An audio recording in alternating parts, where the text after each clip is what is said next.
Just a disclaimer, this video is not perfect. No tutorial ever will be. But I am hoping that I can at least aid you in the process of learning how to make Battle Talent mods. So please keep that in mind as you watch the video. If you have any questions, feel free to add me on Discord. If you can't find my tag in the description, I'm one of the moderators on the Battle Talent Discord server, which I will have linked in the description. Thank you.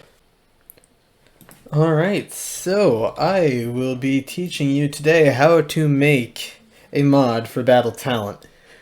So there used to be a guide that was very similar to this by Unversed, but he has since removed it, and it was slightly out of date anyway, so I'm going to make a new one. So to start off, the first thing you're going to need is Unity. If you don't have Unity, you're kind of stuck. So what you can do is you can go to the Unity download archive. I will put the link in the description. I hope I remember to do that. If not, yell at me on Discord. And you need to download a very specific version of Unity, which is 2019.4.12. So if you go here to the download archive, if I forgot to link it in the description, you could just Google Unity download archive. And it will be the first result here. Once you make it to this page, click on Unity 2019.x and then scroll down until you find 2019.4.12. Yeah, right here, F1. So then you click on Unity Hub, which will open Unity Hub. So just choose Application Unity Hub. If you don't have that installed, you should do that. First, just like download Unity, and it will open Unity Hub. I already have it installed, so it doesn't do anything. Oh, wait, no, hold on. Oh, yeah, alright, so it's already installed, but if you just click add here and it'll like give you different releases. It doesn't give us version 12 anymore. It used to, I believe, but whatever. But once you do, again, make sure it's 2019.4.12. You will also have to make sure to add Android build support. That is an important step. If you do not, you will not be able to export your mods to Quest.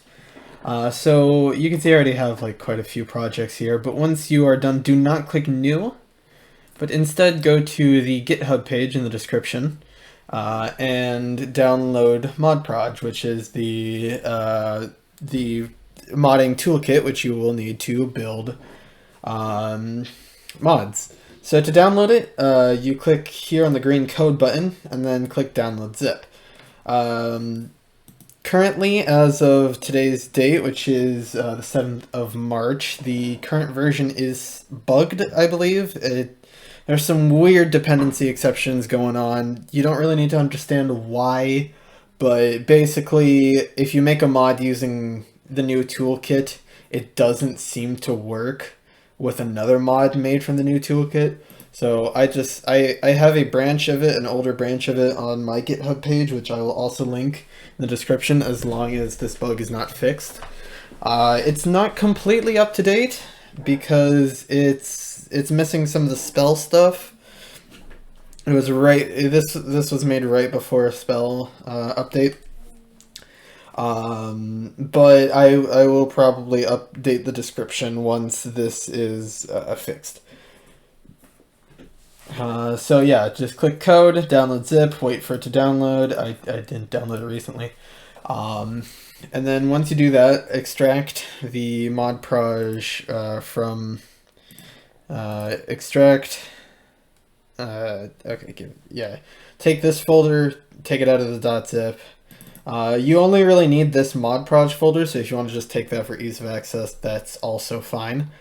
But I, for ease of access, have already created a project file here. For probably just to find it easier, you're going to want to name it something unique. So what I usually do and what most modders do, and I'll explain more on this later, is we use a prefix. Mine is just Dino, but yours could be something like, if your name is XXGamer, you could use gamer or something like that, right? I don't know where I came up with it. But yeah, so prefix _ mod name, that's what I usually do. It makes it easier to find. So once you've done that, click on add here and navigate to the folder and select folder. And that'll add it as a platform. Again, make sure you're on the right Unity version, 2019.4.12, and open that up.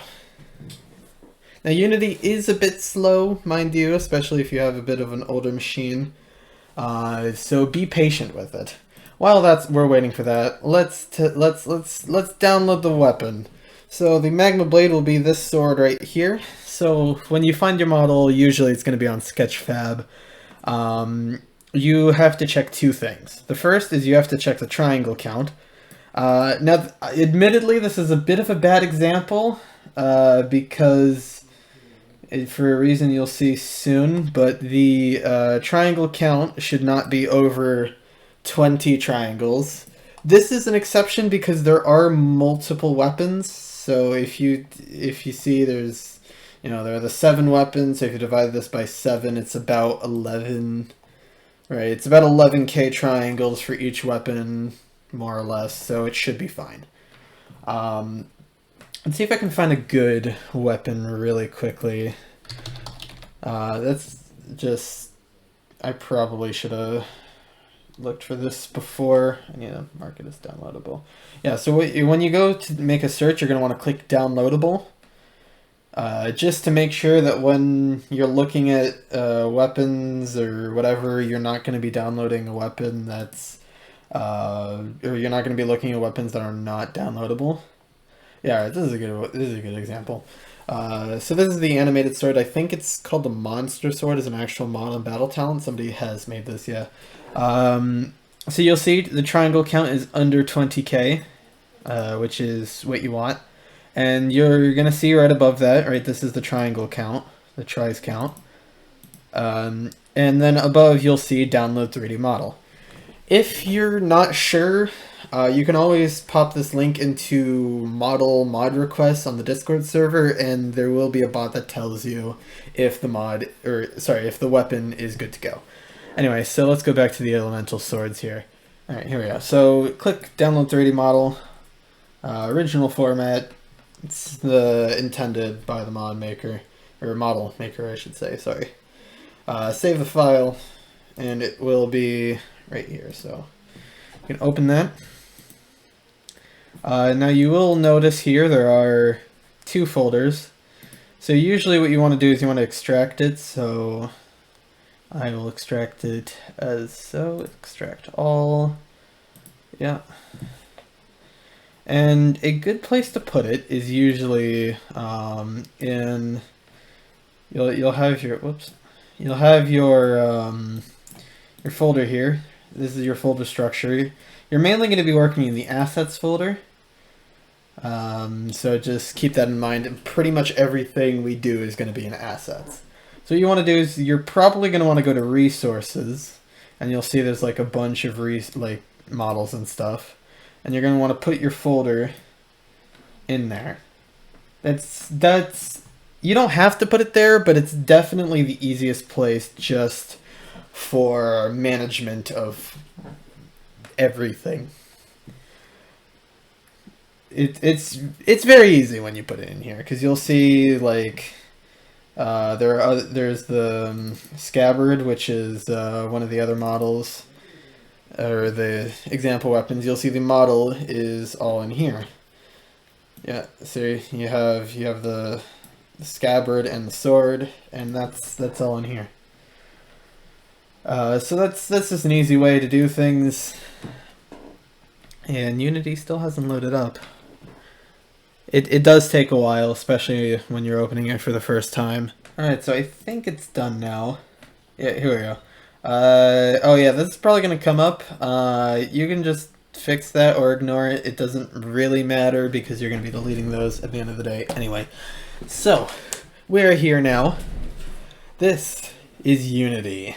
If you haven't had any experience with Unity, I'm going to teach you basic camera control very quickly. So, on your mouse, right click the mouse and you will see the icon changes to this little eye thing. And then if you drag it around, it'll drag the camera around. Now if you right click, or sorry, if you left click, you're going to be interacting with the objects in the area, which is good when you're trying to select something like this camera, not so good when you're trying to move your work view. That is handled with left click move mouse. And if you need to move the camera, you use WASD to move around. It's not very precise, which is unfortunate. You can also, you do have to be holding the left mouse button as you are moving the camera. You can also press Q to go down and E to go up, and F will center the camera around a certain item. It's oftentimes far away, but you can also zoom in using the scroll wheel. You don't have to be holding left click or right click for that. You can just scroll. So that helps out. You can also click these here, these on the very top here, to get different views. You can get like an isometric view if you click on the square in the middle. Personally, I just stick with the perspective here, but it is up to you. Alright, so the first thing you're going to want to do is your model. You're going to want to fix your model. So what I suggest is always to go into build and pick a weapon. Personally, I use scabbard sword. Some people use the giant sword, but that one's kind of big, so I use scabbard. Make sure it's set at position 0, 0. I mean, it doesn't have to be, but that's just kind of convenient. So you'll see the weapon is in here. To do that, all you do is you move to the place of the prefab, which is all of your weapons are going to be in build. You're going to see a lot of folders, scabbard sword, weapon, and then you drag that into the hierarchy, which is right over here. So this will be like your anchor for the size of your weapon. Most likely, that's how I use it. Which is why you want it in the first place. So from here, you need to load in your model. So go to where you place your model, which should be in resources. And your model itself will be in source. So you'll see they're everywhere. They're everywhere. It is kind of a weird model because there's just all the swords. So find the sword you want, which is lava sword? Not polysurface. I don't know why. Oh yeah, you're gonna want to be, so when you right click on something, you're gonna see the unpack prefab completely option. You're usually gonna want to use that. Anyway, now that I've taken the sword out,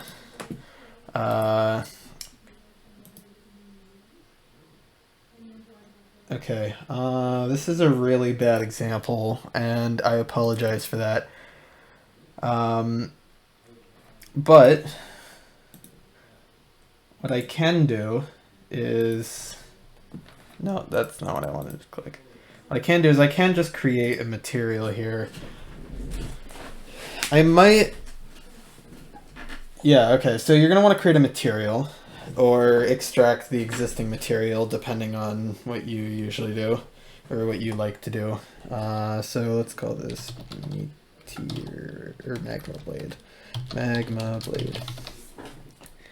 And to apply this, you just drag like that, and bam, magma blade. So you'll see it's pretty textureless right now. There is gray. So to fix that, you find the files, and they usually have some pretty descriptive names. So base color is your base map here. So you take the picture and you drag it onto base map, and wow, look at that! It already looks better. But I know what you're thinking. It's not perfect. Right, so you could do something such as, if you have a mission enabled, you can do something like this. Wow, look at that, it's all shiny now.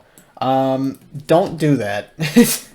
You do not want a mission what you do want to do when you turn on emission, you do want to turn it on, but you want to set the emission, you'll see here, you're going to want to set it to 1, 1, 1, 0.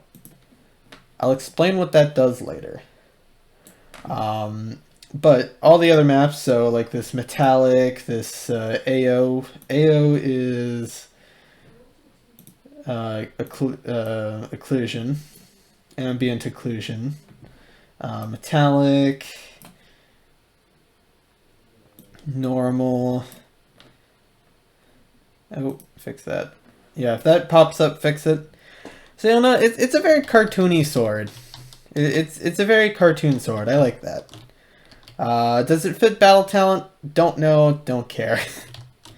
Anyway, so once you've gotten that, remember, don't put in a mission map. Even if it gives you one, don't do it. Because what a mission does is a mission makes the model turn red when it's at low durability, and also allows like the upgrade colors when you're in the mazes.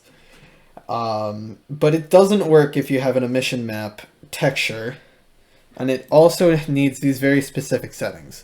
Why? I don't know. It just is. That's just how it works. I'm going to rename this really quickly. You don't have to, but it's helpful sometimes if you're like that. So let's put this at 0, 0. And you'll notice, wow, look at that. It's massive. And it's also not facing the same way as the scabbard, or the scabbard sword. Why is that? Well, that's because you have to mess with the model a little bit. So if you click up here, there's the rotate tool, which you can just do it up here as well, but some people find it easier to do it visually. So you're probably going to want to set your model flat like this. It makes it easier to work with, especially when we go on to doing stab objects later, which, again, I will show you later. And then if you click here on the scale tool and you hit the middle dot, it'll scale all of it proportionally. So you'll have a proportionate scaled sword. Now mess around with it. This is why you have the other weapon as kind of like a reference. Make sure it's one you've actually used before so you know what the size of it is in game. And you know generally what the size should be for you as well. And now don't move the model. Make sure the model does not move. It needs to stay in one place. If you're going to move anything, you have to move the entire weapon, which I'm going to get into right now, actually, because I think this is a pretty good size. So, if you go into Assets again, you will see the toolkit. So, open Toolkit, and in Prefabs, you'll find a bunch of very useful prefabs. The most important one here is RootWeaponNode. So, drag that into the hierarchy again. And you'll see it doesn't look like anything. But the first step, you should probably rename it, because it's easier that way. So name it the name of your weapon. This one is Magma Blade. So call it Magma Blade. There you go. You got Magma Blade. It's right there. It's all good. And now you're going to take your model and you're going to drag it into Magma Blade. Just like that. So it should end up looking like this. Now again, very important, rotation and scale on the model. Position on the root weapon node. That is very important. Now, for the next part, we are going to just add a few things here because we are not quite done with the model. I tend to like to finish everything with the model out first, so then you're done with the model and you don't have to worry about it. So what you do is we're going to be adding a lot of components. So remember where this button is. Not hard to miss, but even so. Click Add Component, and the first thing you're going to want to add is a collider, a mesh collider. So mesh collider. It has like a green grid option.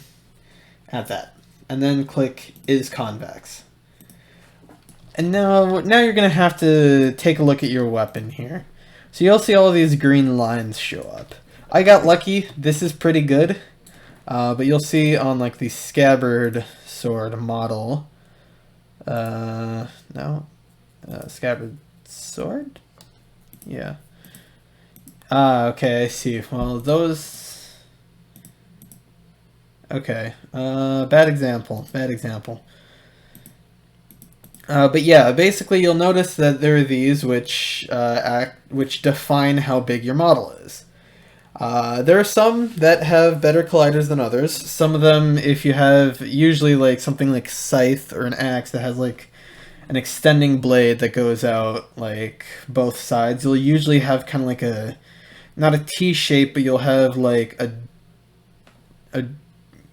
you'll have triangles on each side. It won't make the collider go in a T shape. It's usually not a big deal, but if that happens, you can use different kinds of colliders, like the box colliders and the capsule colliders. I personally have not messed around with them, so I'm not qualified to teach you how to use them. But usually the mesh collider works fine, unless you're worried about like somebody placing your weapon on like the edge of a cliff, and you're worried like, oh no, the blade is going to be entirely flat on one side because... Okay, I'm probably confusing people. Just don't worry about it. Just don't worry about it. Usually Mesh Collider works very well. I have not had an issue with the Mesh Collider. And ultimately it's really just for physics anyway. Usually works pretty good. So the next thing you're going to want to add is the collision effect. The collision effect, it's now time to consult another sneaky little guide, the Mod Toolkit doc, which I will also link in the description. This is made by Fonzie, the developer of Battle Talent, and features this table and this smaller one. So what we're going to look at is collision effect first. So collision effect determines what kind of sound or impact a weapon makes upon hitting something. So for example, if you go to hit the ground with your weapon, depending on which collision effect you have, it'll provide a different sound. Weapon is used for like a sword's blade. Weapon blunt is usually like the handle, as you can see. And then metal, brick, and wood are pretty self-explanatory. We're going to go with weapon. And if you're making like a weapon with a blade, that's usually what you're going to go for. So you put weapon. And then you're also going to need the ragdoll HitInfo object. And then this is where the other table comes in. This is where the big one comes in. So this is your damage info. There are two ways to do this, actually. You can use the built-in hit info, which is all of these. You can see the damage amounts here. If you care about that, you can check. I could not tell you what each one means. MLP means multiplier, but I could not tell you like what's good, what's not. This is all made by the developer, so I just trust Fonzie. We're gonna go with sword for this one, but I will show you the other way to do it, and it would be to make your own. So if you go to Assets Build, you'll see Entry.txt, which we'll go back to in a second, but you'll see this here. This will be in here. So what you do is, if you want to make your own, you can copy it, paste it again, and then you're going to want to change this to whatever, so like Dino Magma Blade, and then you can change this to the different info you want. Like if you want to set something to be really overpowered, you set everything to 10,000, which is what Excalibur did.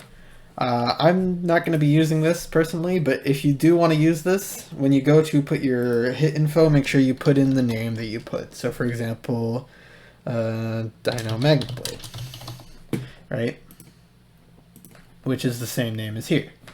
But like I said, I'm just going to go with sword because that's easier and it works pretty well. So that should be good for your weapon. It is your model. Your model is now done. Now the next thing you're going to want to do is actually we'll go with the GazeObj. Or no, let's not go with the GazeObj. Let's go with adding the same collision effect in Ragdoll HitInfo. Here, oh, it's already okay. Cool. That was the default. Yeah, you're gonna have to repeat it here. These components are already on the RootWeaponNode. You just have to edit them. But once you're done with that, you need to add a Ragdoll HitInfo Reference. Oh yes, remember to unpack Prefab here. I did forget that, but yes, make sure you unpack the Prefab completely. So as long as you do this part last, it will automatically fill in the info and you're done. So if you look up here as well, an Interact weapon script, you will see a few things up here. Your durability. You can set this to whatever you want. I'm gonna set it to 100. That's pretty good. 50 is a little low. 150 is a little. It depends. It's a lot, but it's good. And make sure Can Paint down here is enabled. This will allow blood painting on your weapon as long as your emission is on, like I mentioned earlier. Your emission on the model. And you're also probably going to want to click Allow Second Hand. So this will allow 2 hands to be held on a weapon. If you don't want 2 hands to be allowed on the weapon, don't click it. It's pretty self-explanatory. But I do. So even if you only want like free grab, you do need to have this enabled. So now that that's done, let's do the attach line. So back in the prefabs here, you'll see attach line. So you're going to want to drag that, and just go up here, right click like the text here, and hit reset. Oh yes, and make sure to unpack prefab. I completely forget to do that sometimes until it's too late. But anytime you drag in a prefab here, if it's blue, unpack it. It needs to be gray. So here, your attach line is where your players are going to be able to hold your weapon. So if I set my attach line to start here, you're going to want it to be in the middle of your handle. And then you can change the endpoint to whatever you want. So so minus will make it go like along the blue line backwards, and plus will make it go along the blue line that way. And let's set it, that's a bit too much. It's hard to tell what's good and what isn't, so you just kind of have to mess around with it. Practice, and there's a chance that your first weapon doesn't have a perfect grip, which is fine. Mine didn't either. It comes with practice. Plus, you can always refine it whenever you want. Oh yes, here, hand side, this determines which side of the attach line your hand can go on. Both is usually good. I think if you have none, it allows for full 360. Mess around with it as well, but usually both works pretty well. So if you want your players to be able to hold the weapon in 2 hands on an attach line at the same time, one hand can only hold one attach line at a time. So if you want multiple attach line, like multiple hands on the weapon, you need 2 attach lines. So what you can do is you can right click attach line and hit duplicate. You can rename this to attach line 2 if that helps. And then what you want to do is you want to click here. You see this, click on attach line 2. See depend attach object. Add that.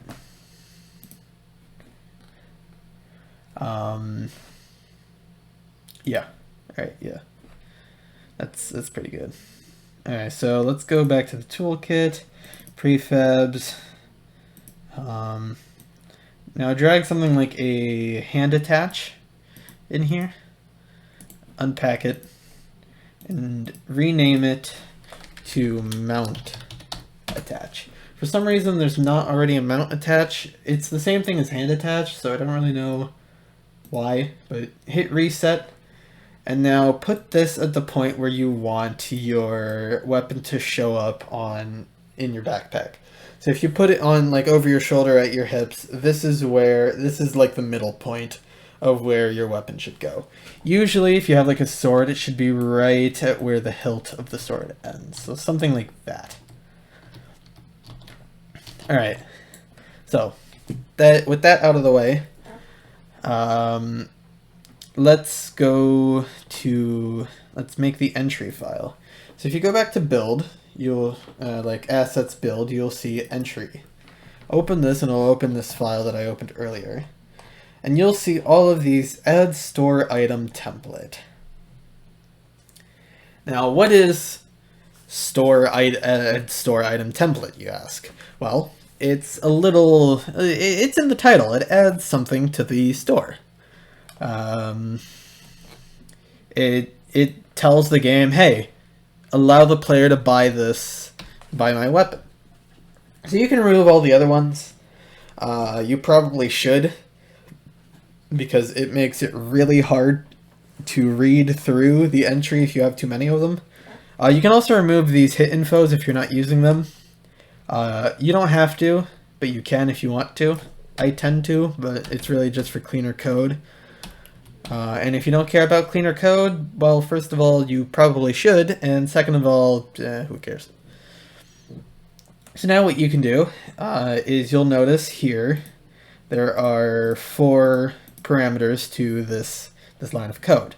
The first one is this, which I will explain in a second. The second one is usually going to be nil, which is or null or 0. Now what this means is if you have a weapon that needs to be purchased before being able to purchase the second weapon, this is the ID here, the addressable ID of that weapon that you need to buy first. If you're making a 1 weapon mod, or most mods even, this value is probably going to be nil. And as it will here. And then the last 2 are the name and description of your weapon. So here, the name is the Magma Blade. You can add spaces, you can add whatever, just make sure it's what you want to show up in the shop and when you look at your weapon. So here, and the second one is the description. The first one is the name, the second is the description. So this is the Magma Blade. It was supposedly forged upon a volcano.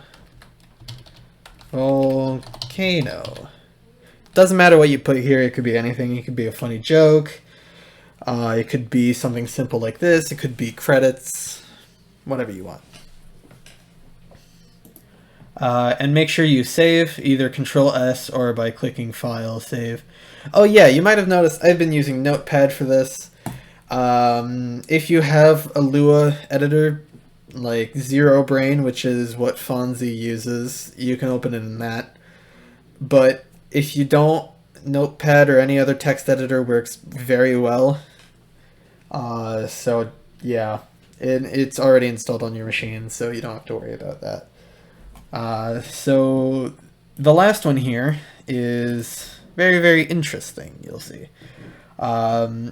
This one's a little harder to explain. This is the Adressables, which is a very important thing that like a lot of new modders don't do right, which is the reason why their mod doesn't work.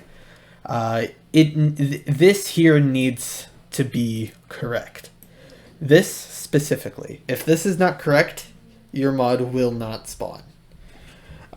So you might remember that I named the project Dino_Magma Blade. The recommended format for addressables is your prefix, so Dino, the name of the weapon, or like the name of the mod, so Magma Blade, and then the name of the weapon. Will it end up causing a lot of repeat, like double, right, Magma Blade? It might, yes. But it's a lot easier to avoid conflicts with other mods if this is how you do it. I did it with the recent Birdcage and the alpha. This is how I did it. So once you have this, remember it. You might want to keep it open, but save it. Return to Unity. It might take a second to load the saved version, but you'll notice now here it's updated. Alright, now that that's done, we can return here to the Interact weapon script. Actually, first we need to add the gaze. Alright, add component, gaze, the GazeObj, GazeObj, OBJ's object. So the show name, this is what you put here. So you can copy this, Control-C, Control-V. And then for the show info, you can paste it again, but add underscore DESC, desk. So this DESC stands for description. It's short for description. So this will add the description, which is what you put here. This is very important. The mod won't break if you don't do this properly, but it will make it so if you go to put an item in your backpack, or if you like hold your hand over the weapon, it won't show the name and description properly. So once you have this, you drag the gaze object, and if you go up, you add it to where it says gaze on the interact weapon script. So add that there, and then that's done. So what you want to go here is MountAttach, right? And then add 1, and then take your MountAttach and drag it here. And then you want to go to attach list, add 2 or 1, depending on how many attach lines you have, or 10 million, right? Like as many attach lines as you have, and then drag them in,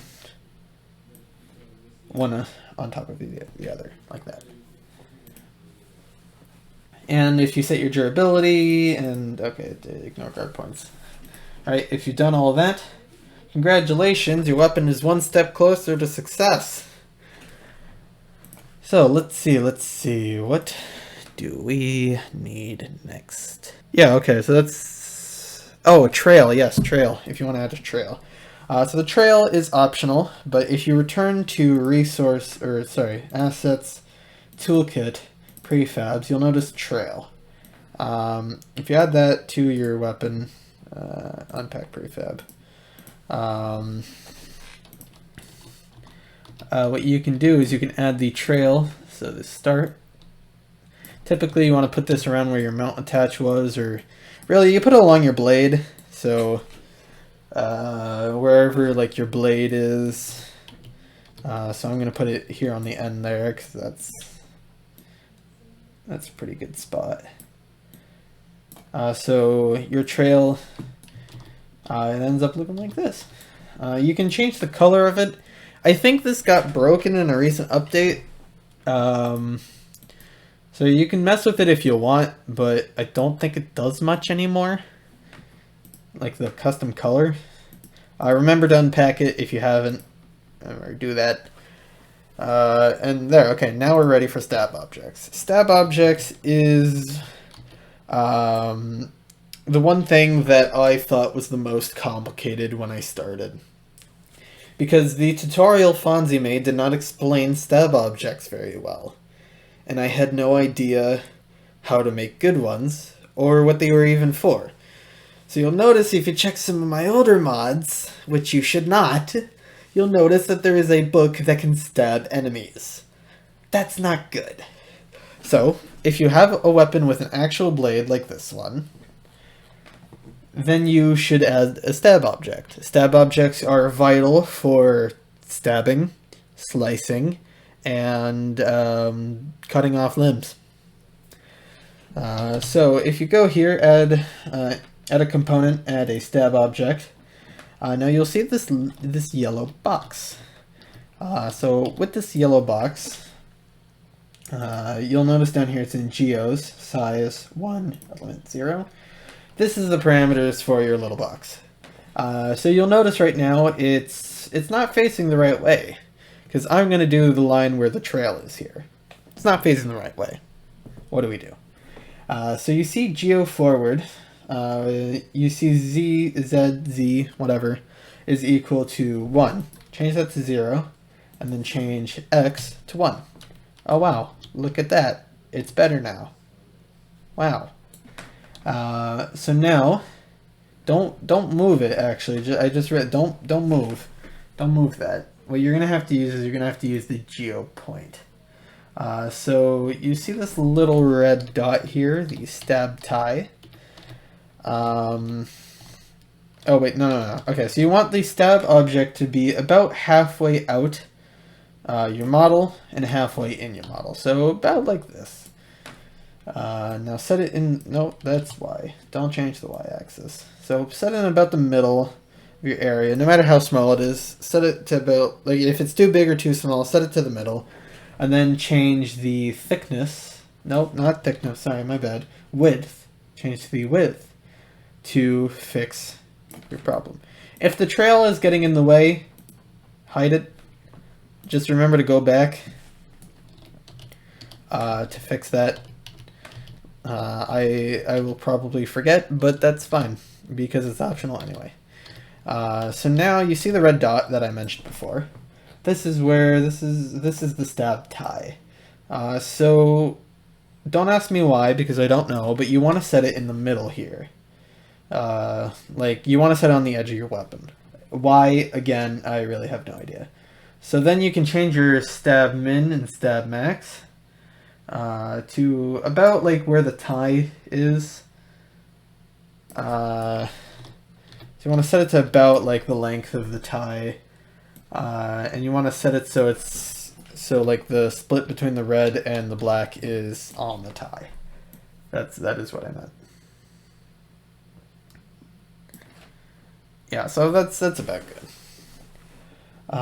And now is blade. Make sure that's set. And if you want to cut objects, you have to make sure that this is 0, because this is the side. Since this is the side, it needs to be 0. If you have a point like on a rapier, you want to set that to 0 because it is the point where you will be able to insert to stab fully. I will probably do that on the other one here, the third stab object I create.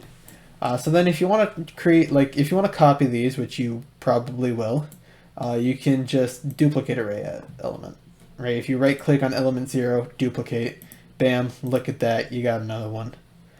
So if you set this to -1, it will set it to the other way. So you always want to reverse what you have here. And then you can move the point, again, to be about in the middle, and you can change the width.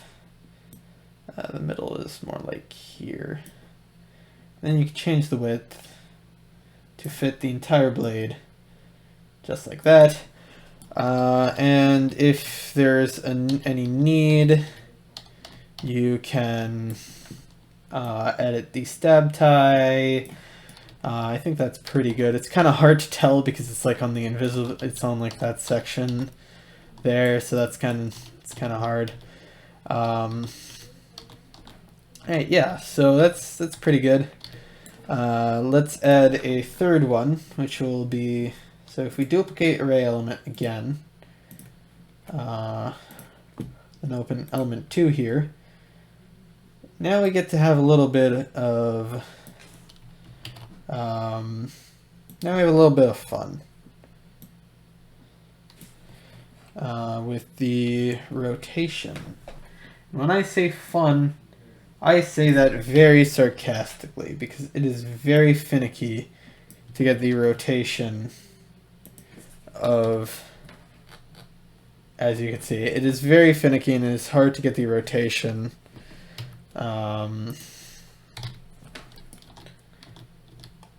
Yeah, I got that by total chance.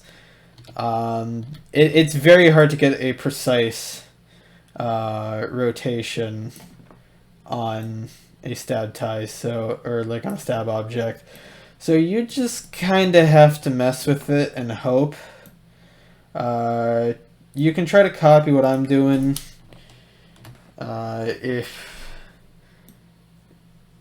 if you're having difficulties.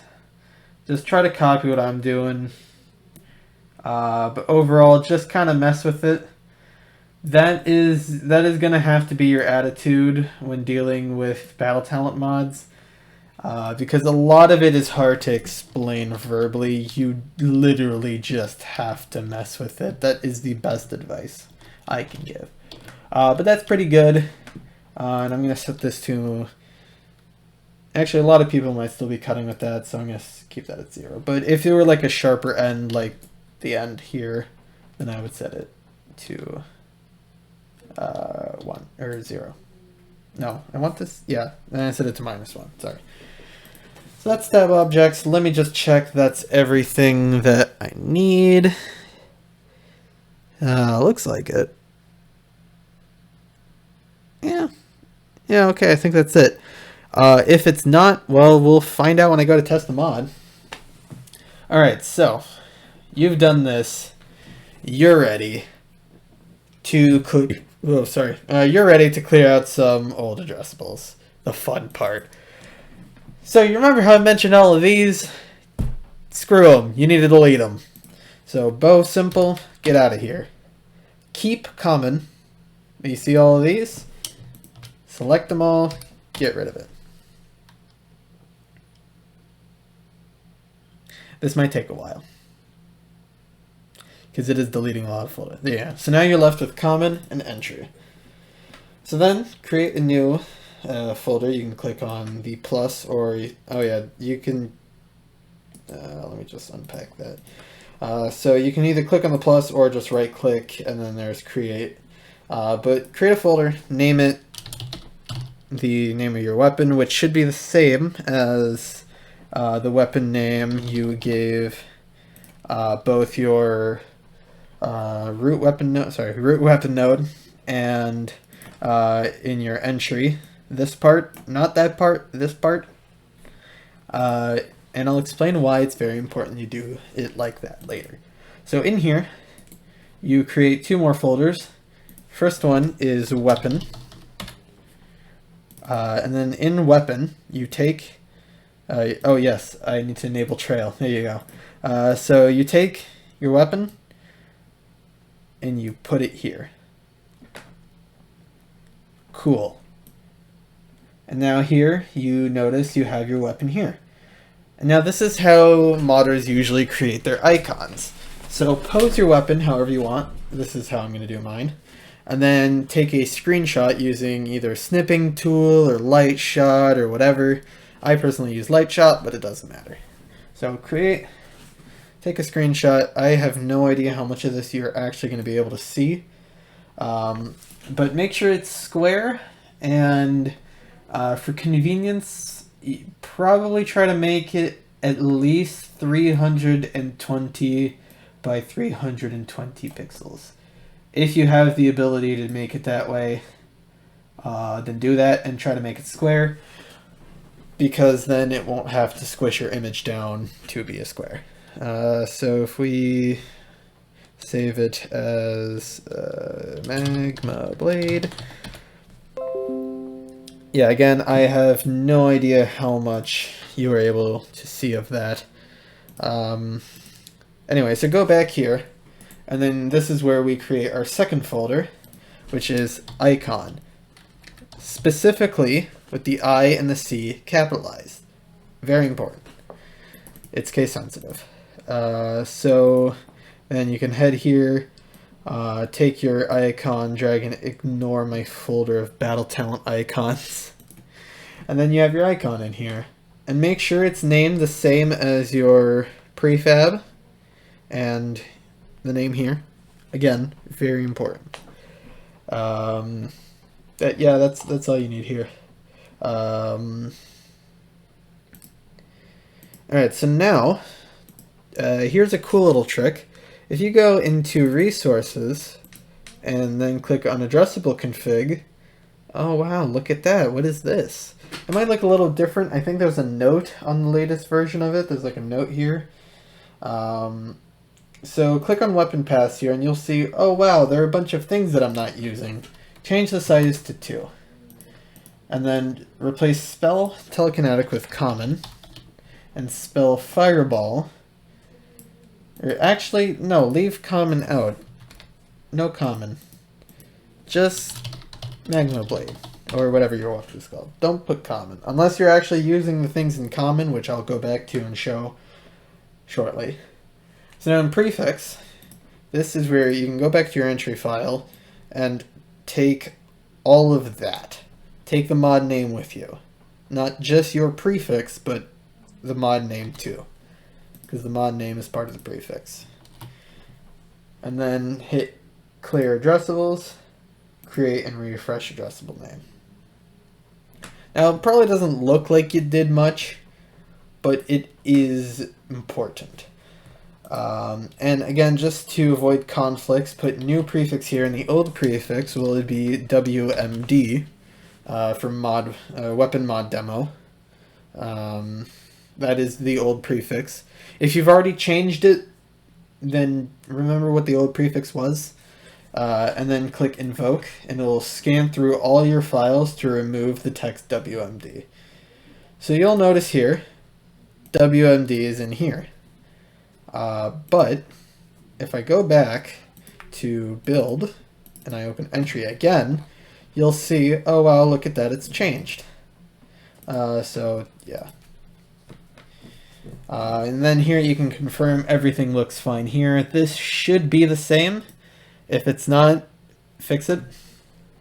Or like it should be the same as it was before. So now if you click onto Window, Asset Management, Addressables, Groups, click this arrow here, and you will see, if you've done like me, like with one weapon, one icon, you will see 3 addressables. Entry, your icon, and your weapon. And they should be named. These addressables should be the same as they are here.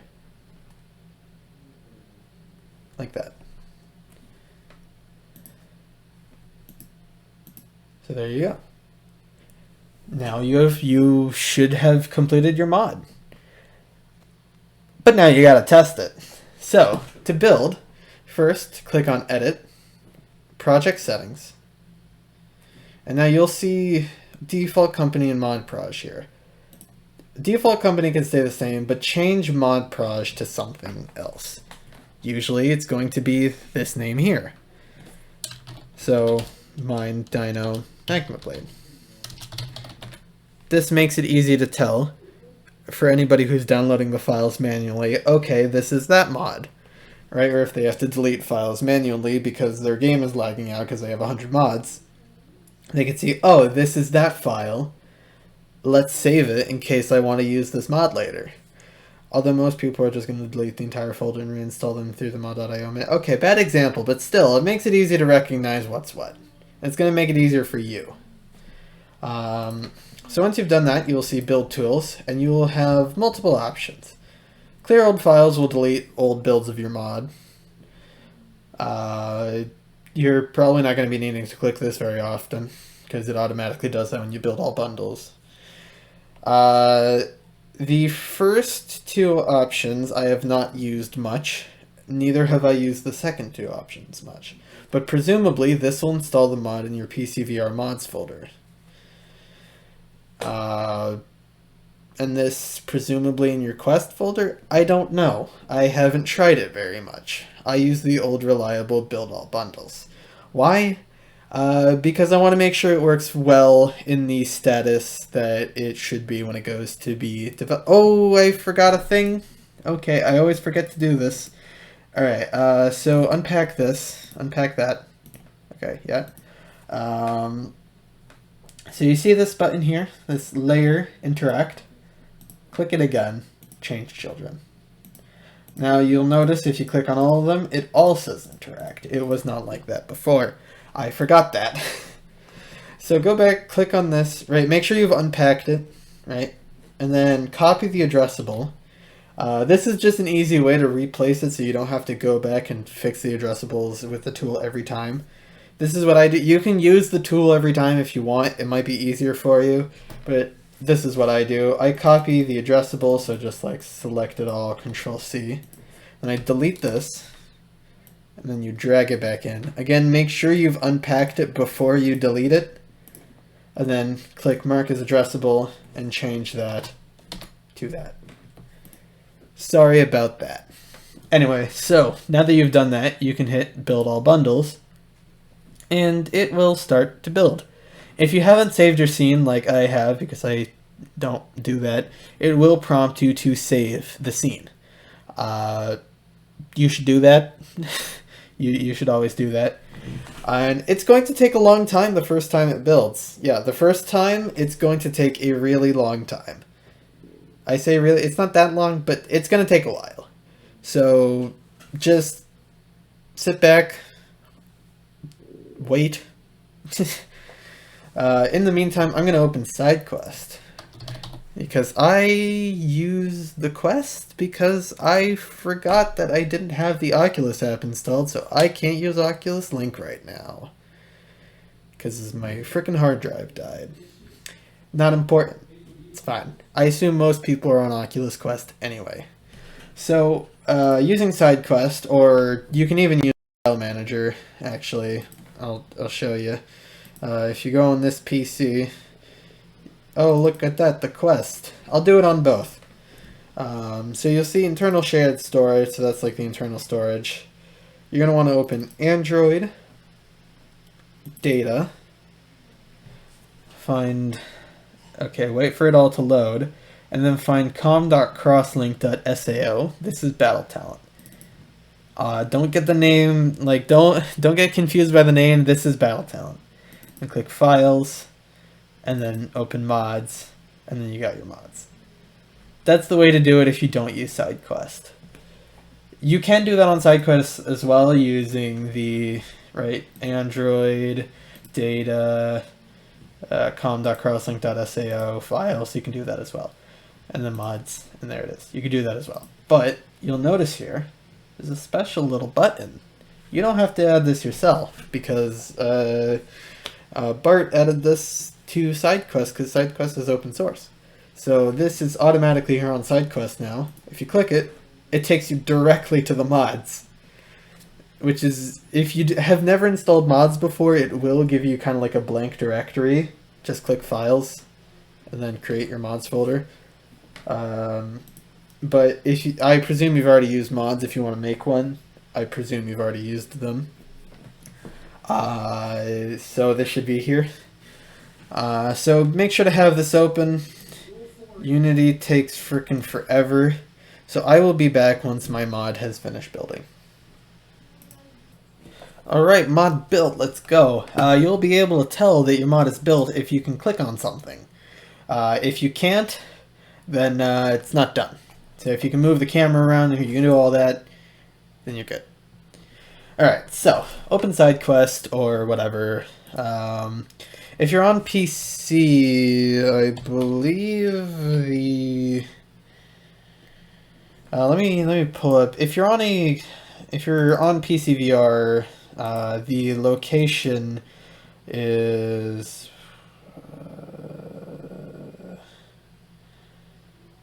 Crosslink Battle Talent mods. This is the location if you're on PCVR. So this is, I'm just going to use SideQuest because I have an Oculus Quest.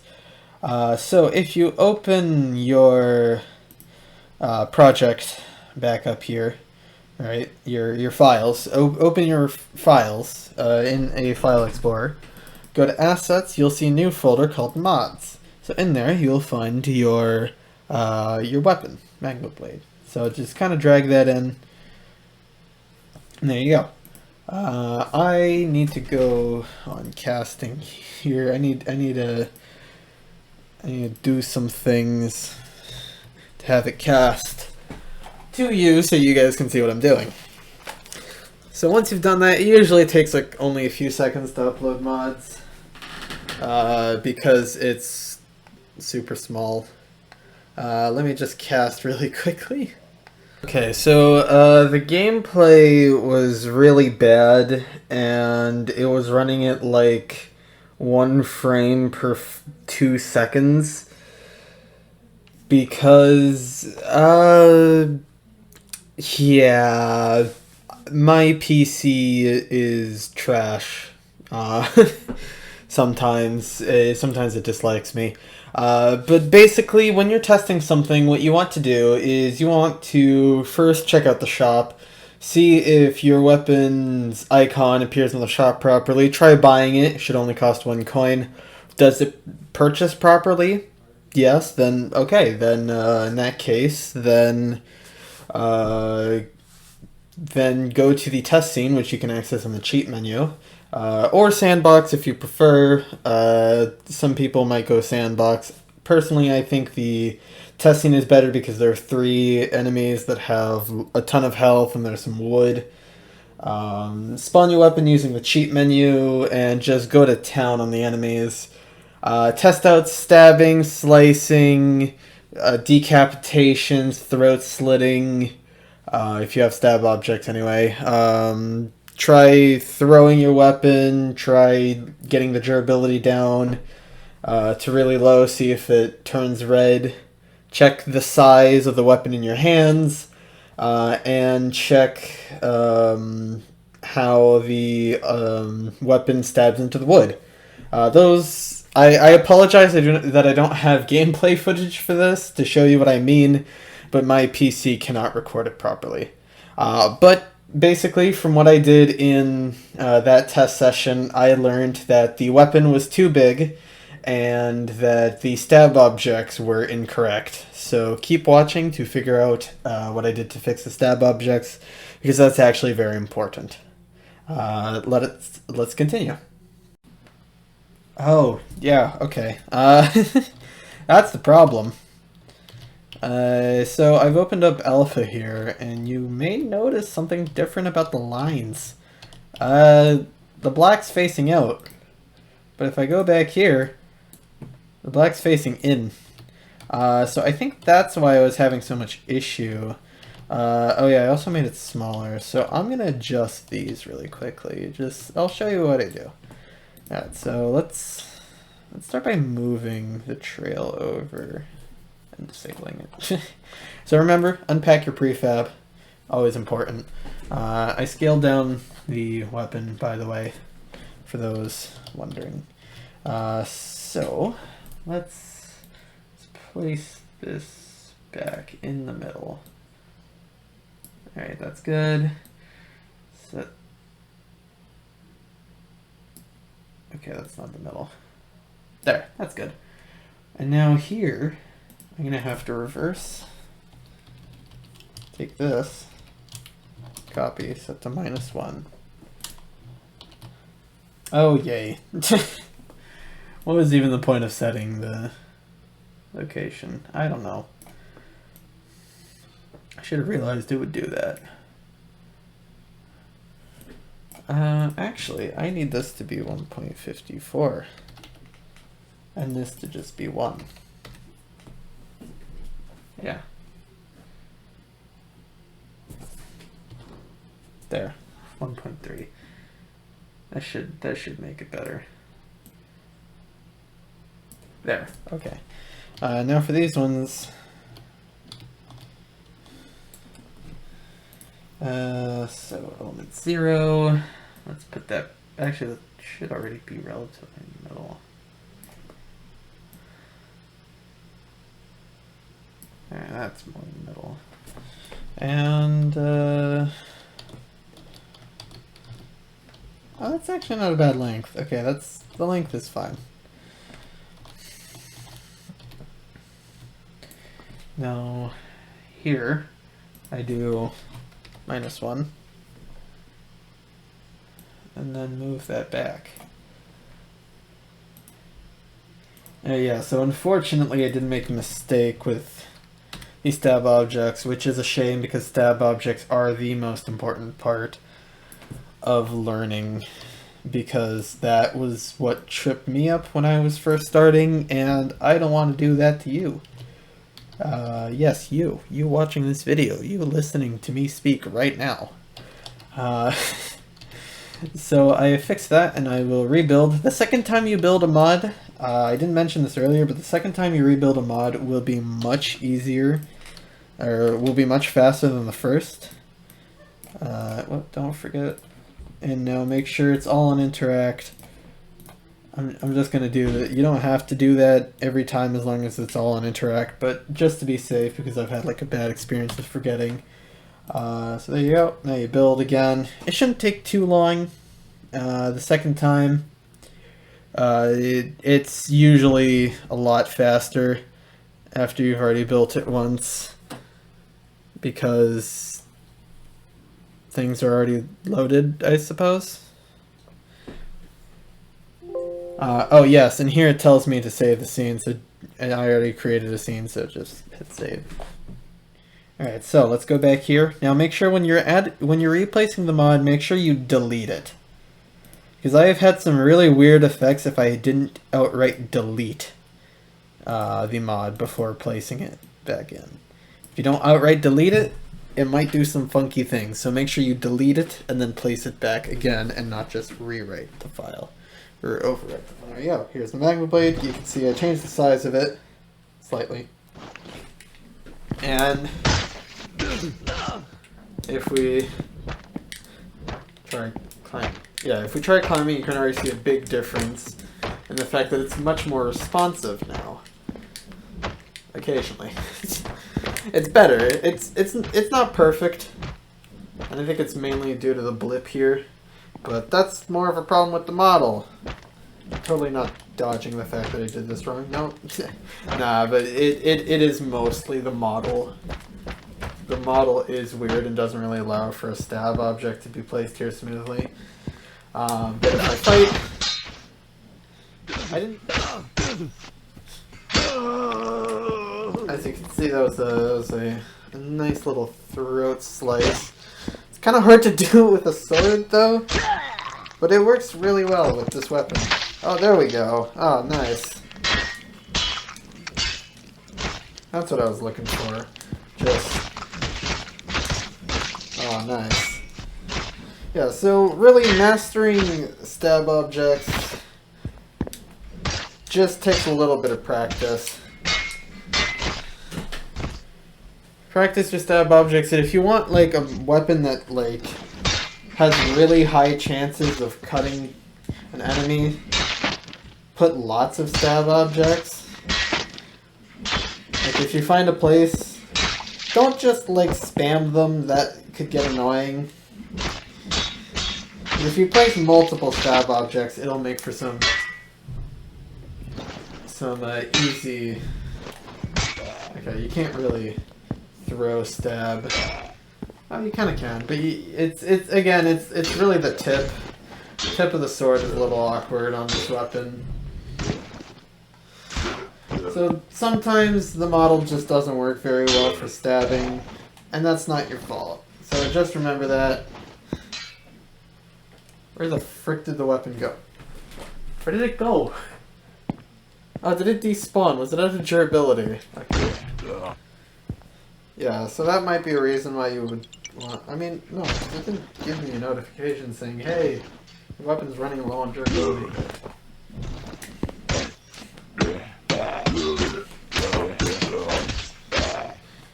Yeah, as you can see, it's, not every weapon is good at everything in stabbing. And oftentimes, or sometimes, it's just the fact that your model is kind of wonky. So, yeah, there you go. That's how you make a battle talent weapon. Stay tuned for the modding tutorial. Hopefully soon, because I might realize I suck at modding and I failed making that miserably.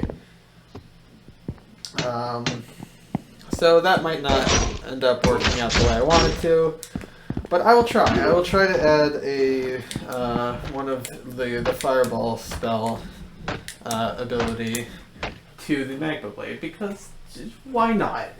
You know, we need more weapons with abilities. But yeah, that will be all for me for today, folks. Thank you for watching, and remember, keep murdering those skeletons. I missed. Oh my god. Goodbye, folks. Thank you so much for watching. Have a good one.